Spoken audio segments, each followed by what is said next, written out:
Tom Curran, who joins me here on the Rich Eisen Show. How are you, Tom? What's up, buddy? I'm great. How are you doing? I'm doing fine. I'm thrilled to have you on one of my first shows.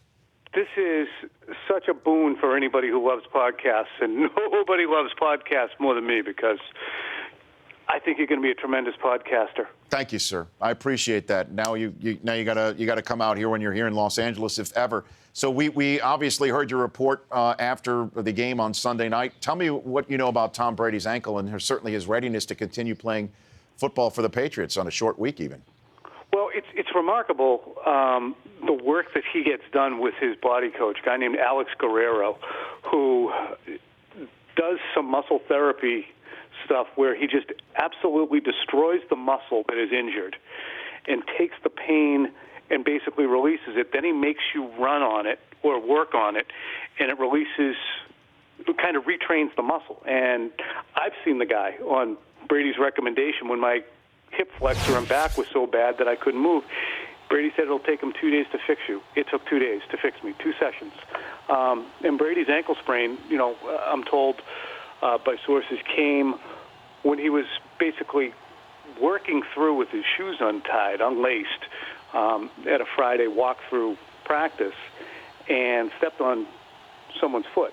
So it wasn't even really a vigorous activity, and twisted it pretty good, really well, actually. I was told that, a source who would know said that ankle was no joke. It was pretty significant, so it did require significant work, but I think it is, from all accounts and what we saw yesterday, it's okay now, but Yes. The Friday and Saturday sessions were pretty intense on it. Well, I mean, how personally, we know how, that's a silly question. Brady takes everything personally. He's a guy who still gets emotional remembering the draft day, when, walking around the block with his dad and being picked 199 overall. It appears that he's really taken this season and what's happened in the first month personally and taking it out on the rest of the league. Tom, would you agree with that? Yes, I would agree with that. And I would agree that it started prior to the scrutiny that was put upon him after the Kansas City game. I mean, he spent an off season in which his ability to be, included even in the conversation as an elite quarterback was called into question. Sam Monson from Pro Football Focus, they do a great job, and their numbers are often great fodder for conversation, but he said he's a slipping quarterback based upon how he fares with heat in his face. And the first 4 games bore that out. But as Brady said, and as I said, and most likely as you said, and everybody on your panel, when he has time, when his feet are flat on the ground, I don't know how many guys you'd rather have. Maybe Manning, maybe Rodgers. It's a flavor of the week. He now has 11 career games with 350 or more passing yards and 3 or more touchdowns. The only people who have more are Peyton Manning and Drew Brees in this passing era. He is as good as they come when, as you say, he has the protection. What about that protection, Tom? We all know it's a makeshift line, certainly with the trading away of Logan Mankins on the eve of the season. What about this offensive line moving forward in your mind? My greatest irritation with it, if you want to call it that, for lack of a better word, was the fact that you lost an icon in Dante Scarnecchia, who was your offensive line coach, and you already had a new guy coming in, then you took out the big toe from the meeting room, in the offensive line room, in Logan Mankins, and you have an entire new group. And I thought that was a disservice to Brady. I'm not big on the whole weapons talk. I think that, it's more the line and protection, and the ability to match up is just as important as having the top 5 receiver in some ways. But I thought it was a disservice to Brady what they did, but it's remarkable how quickly guys who could not block their way out of a paper bag couldn't block a banner ad, Rich. Nice. They suddenly have gotten themselves together just in terms of communication, because to use the term no joke again, Buffalo Bills' defensive front is no joke, and they turned them away pretty easily yesterday. Well, it's amazing, though. It's the coaching staff, and it maybe, obviously it starts with Belichick. I mean, Brandon LaFell now looks like a Pro Bowl wide receiver, and it is unbelievable how many times somebody comes from somebody else's team as used material, for the lack of a better phrase, and now he blossoms into something when he puts on a Patriot uniform. Is this what we're going to see from now on with Brandon LaFell, do you think? It's such a spin the wheel type of an offense where they're looking for matchups and they're looking to do things off of different matchups that while LaFell had 4 catches the other day, he had 1 last week. And he was bull about it. Can I swear on this? I probably can't. No, it's okay. No. If this was my previous podcast, you could have, and Chris Law would have missed bleeping it, but that's okay. No worries. Hell. Yes. But, Brandon LaFell was irritated at the end of the last game, which they won because he didn't get a lot of touches and didn't feel he contributed. Yesterday was 4 catches. Danny Amendola, the poor little guy, hasn't caught a damn pass in weeks. And there will be a game at one point where somebody ignores Danny Amendola and he contributes.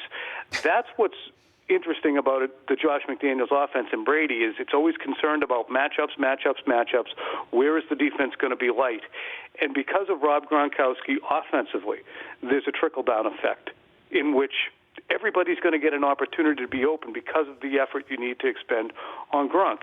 And I'll tell you what else that they didn't have, even though they've lost Gerard Mayo, who is the lifeblood of the defense, and Belichick says the team, Darrelle Revis's trickle-down effect on the defense allows so much latitude to the rest of that group. So, Brady's the most important player, but right behind him are Gronkowski and Revis to the total package on either side. And here come the Jets, Revis's former team. We all know about the HC of the NYJ, written out a resignation, if you will, on a cocktail napkin. Now here come the Jets limping up at 1-5. You just hit me with the mindset of the Patriots coming into this short week, minus Mayo with the gimpy Brady, Tom Curran. I think that they would like to take a sledgehammer to their forehead and just cave in their head, really. That's basically the mindset that Tom Brady has when it comes to the New York Jets and Bill Belichick. They loathe that organization. Why?